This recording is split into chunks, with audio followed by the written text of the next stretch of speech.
ተናል አብዛኛው የሚያጓጓ ወጣት አለባበሱ የሚያምር ቁንጅናው የሚያምር ወጣት ስራ የለሽ ሆኖ እንደማየት የሚያሳዝን ነገር የለም። ሰይድና ዑመር ኢብኑል ኸጣብ ምን ይላሉ?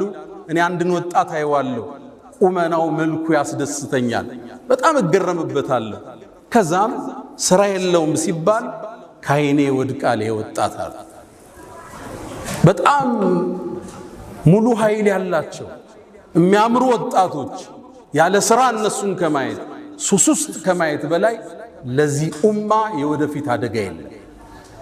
ወጣቱ በላቡ እንዲያድር በተስፋ የሚቆረጥ ነገር እንደሌለ እንዲያቅ ልናስታውሰው ግድ ይለናል።